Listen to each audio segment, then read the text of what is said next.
জামালপুরে জুলাই অভ্যুত্থানে আহতদের চেক বিতরণ অনুষ্ঠানে জেলা প্রশাসক হাসিনা বেগম 2 ঘণ্টা দেরিতে আসায় আহতরা ক্ষোভ প্রকাশ করে বিক্ষোভ করেন। তারা অভিযোগ করেন আহতদের অবহেলা করা হয়েছে। এ ঘটনায় জেলা প্রশাসকের পদত্যাগ দাবি করেন তারা। উনি 3 ঘণ্টা 3.5 ঘণ্টা আমাদেরকে অপেক্ষা করার পরে উনি এখান দিয়ে চলে গেছে।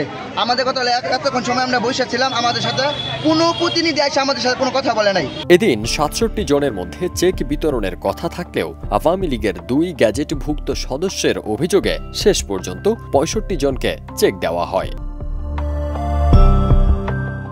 জামালপুরে 15 মে জুলাই অভ্যুত্থানে আহত সি ক্যাটাগরির 67 জনকে 1 লাখ টাকার চেক দেওয়ার আয়োজন করা হয়। 15 মে সকাল 11:30টায় আহত ব্যক্তিরা ঠিক সময়ে এলেও অনুষ্ঠানের সভাপতি জেলা প্রশাসক হাসিনা বেগম প্রায় 2 ঘণ্টা দেরিতে উপস্থিত হন। এতে আহতরা ক্ষুব্ধ হয়ে সম্মেলন কক্ষ ত্যাগ করেন এবং জেলা প্রশাসকের কার্যালয়ের সামনে বিক্ষোভ শুরু করেন। তারা বিভিন্ন স্লোগান দিয়ে ক্ষোভ প্রকাশ করেন। এ সময় তারা আওয়ামী লীগের দালালেরা হুঁশিয়ার, রক্তের বন্যায় ভেসে যাবে অন্যায়, ভুয়া ভুয়া ইত্যাদি স্লোগান দিতে থাকেন।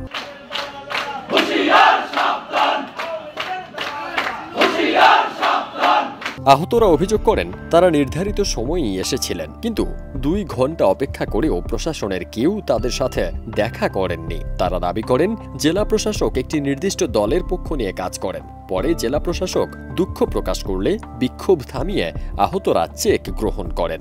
জেলা প্রশাসক হাসিনা বেগম জানান তিনি জাতীয় বিজ্ঞান মেলার উদ্বোধনে থাকায় দেরি হয়েছে। আমাদের জাতীয় বিজ্ঞান প্রযুক্তি মেলা চলে সপ্তাহব্যাপী, তার 3 দিন ব্যাপী অনুষ্ঠান উদ্বোধন করার জন্য আমি বলেছিলাম সিংহজানি হিসাবে ওখানে স্বাক্ষর উপজেলা থেকে যারা নির্বাচিত পরিবার এসেছে তাদের সব রকম করছে।